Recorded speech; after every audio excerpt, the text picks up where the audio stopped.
welcome back to another video.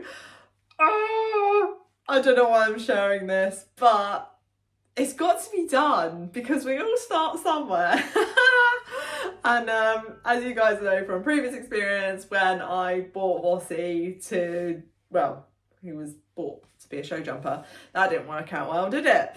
I also brought you guys along for that journey, and I thought, well, I've kind of got a success story of memories to share, so why not put it into a YouTube video? So I did share this footage when I first competed back in the day last year, but I thought it'd be nice to do a comparison video of my first ever British dressage test versus my latest dressage test with Voss, and just look at the difference.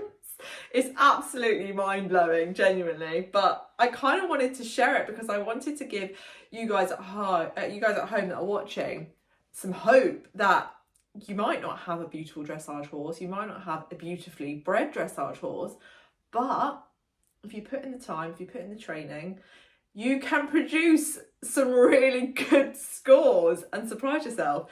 So originally it was going to be my first ever BD test versus my latest BD test and the year's comparison. But then I thought, oh, do you know what? It wasn't that close between my first BD test and my first ever unaffiliated dressage test. So I'm going to include my first ever unaffiliated dressage test just for the jokes of it. Just to see how I thought dressage was versus what I've learned along the way and what I now believe dressage is. And best believe, back in the day, I was so naive. I was like, oh, it's just walk, trot, canter. Everyone can do that. That means everyone can do a dressage test. That definitely comes through in my first ever unaffiliated dressage test. So yeah, without further ado, without all the blabbering on, let's go straight to my first ever unaffiliated dressage show and just look at where we were a year ago. So my first unaffiliated dressage show with Vossi. Now I'm going to put this to music, otherwise I am going to absolutely annihilate myself to shreds. And for the sake of beginners out there, I don't want you to feel that I equally feel as critical towards you and your riding, because we all start somewhere. So please watch and try and enjoy, is all I'm going to say.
Change the rein in working trot.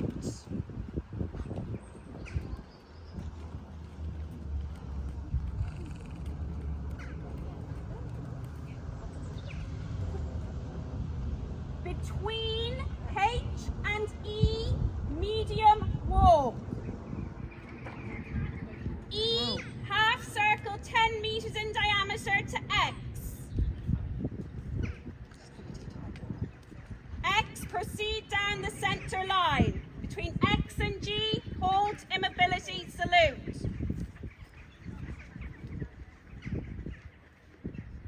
Oh, let's do this without cringing. This is my first time watching my first ever British dressage competition back since competing it in September 2023.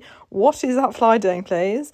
So, we're doing a prelim, and I don't know which prelim it is, but can we just look at that centre line and turning left? His head's in the air, he's not engaged. Oh, his head's in the air again. And well, that's a little bit better, I guess. Oh, a little stumble there.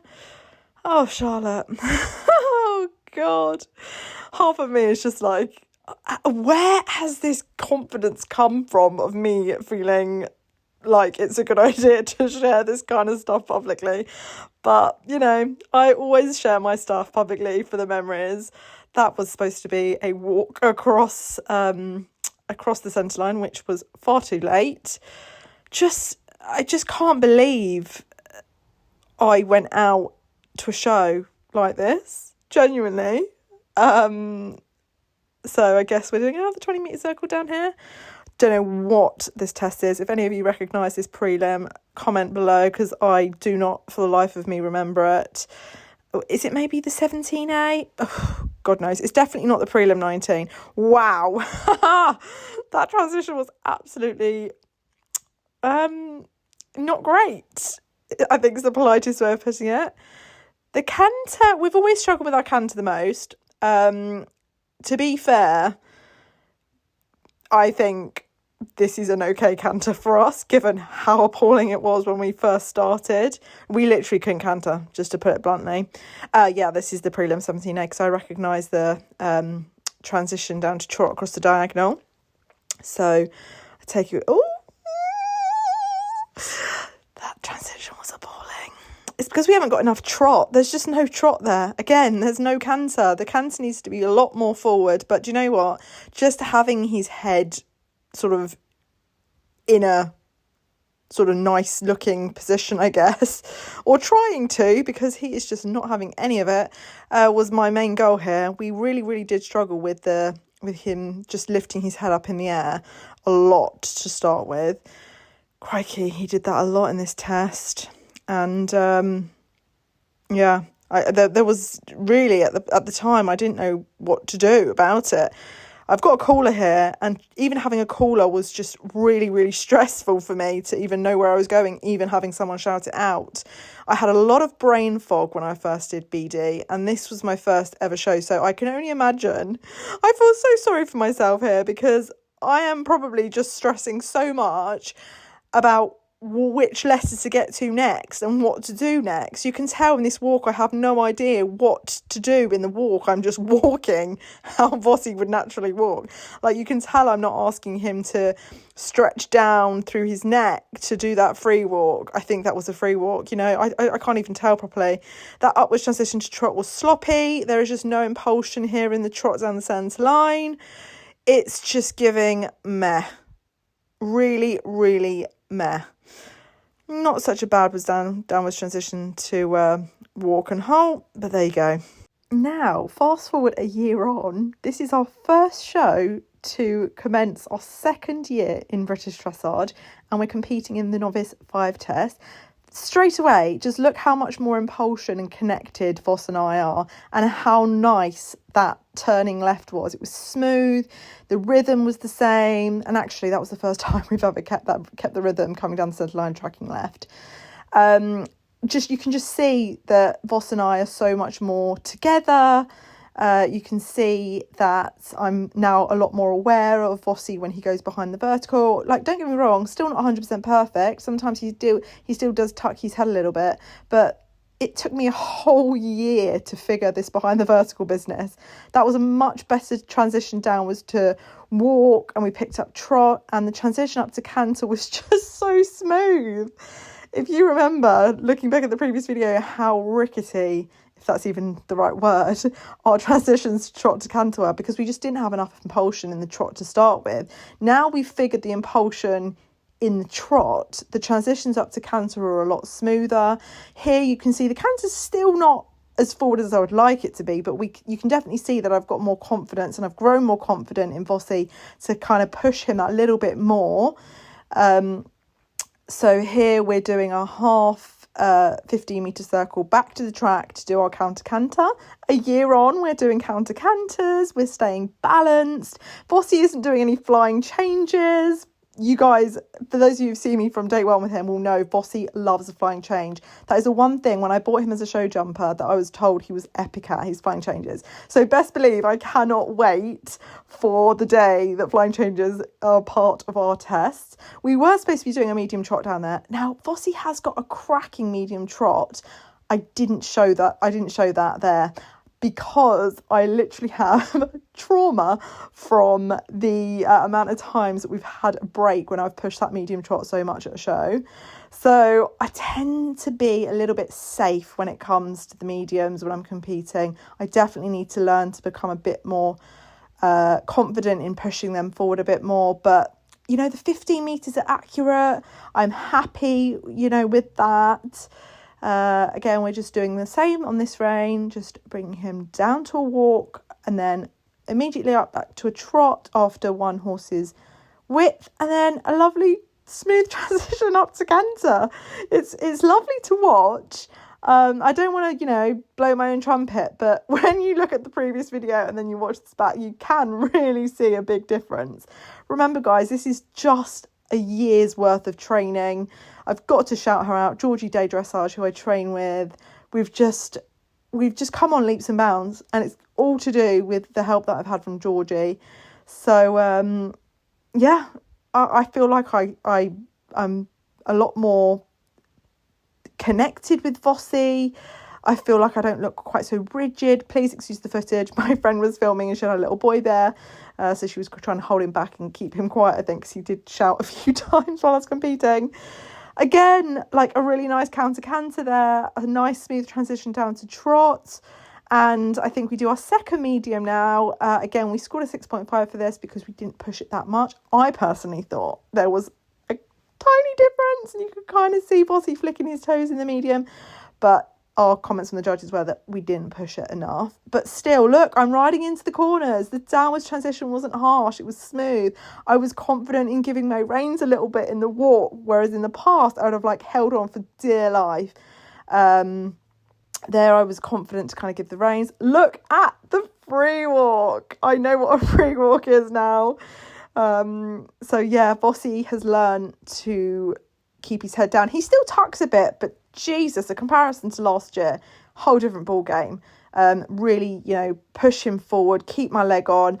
The medium walk as well, he tends to get a bit tight in the shoulders, which I'm aware of. So I keep my left leg, right leg on, just to free up those shoulders so he doesn't get tight there.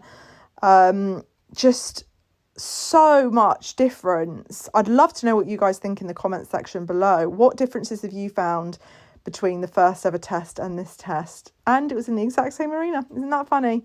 And then here's our final centre line. Again, a nice impulsive trot, a nice steady transition down to the walk, and a lovely square hole. Over the moon. Well, first of all, I just want to start by saying I hope by no means any beginners have watched this and felt like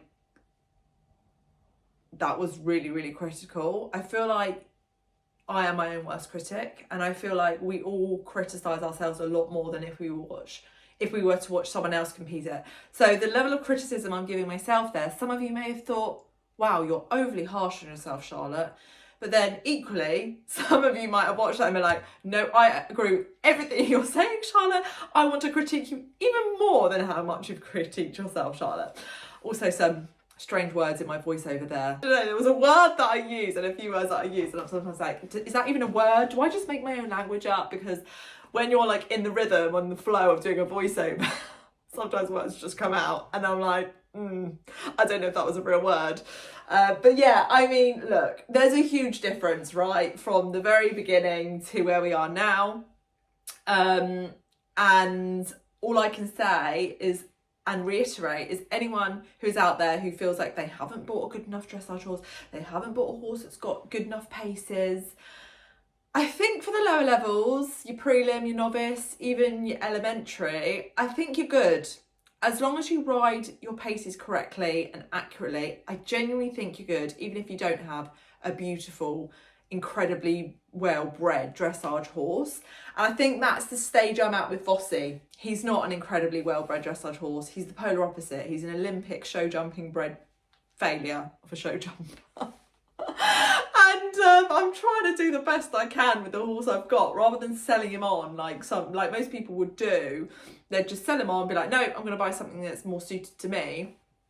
I fell in love with him too quickly, and I was like, I can't get rid of him. Let's make the best out of a bad situation is mine and Vossi's scenario.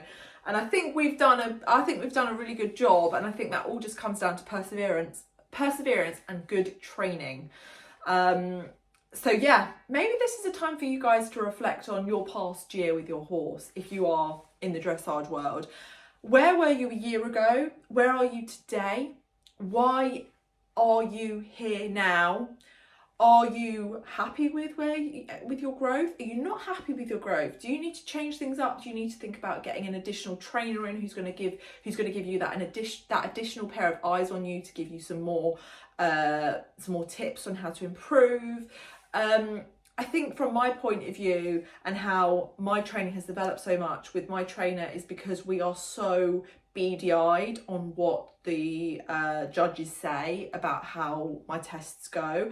And at the beginning, it was very much a case of I was battling with nerves. I was battling with overcoming not having a cooler. So I really very quickly wanted to get away from feeling dependent on having a cooler.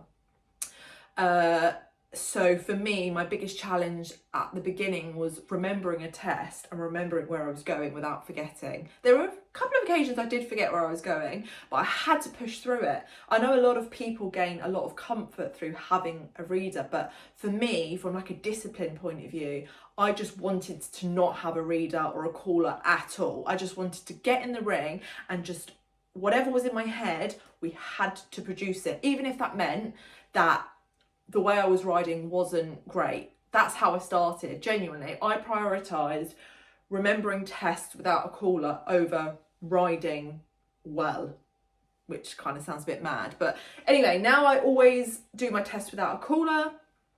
And now that I've got into the rhythm of knowing that I don't have a caller anymore, I am now able to focus on my riding things more accurately, being more relaxed in myself. I think there are definitely loads of stages with dressage, especially when you're new to it like I am, and you've got to just kind of get through those stages, be disciplined in yourself, set yourself challenges and aim to overcome those challenges. Otherwise, it's going to be stagnant. You're going to be getting the same scores all the time.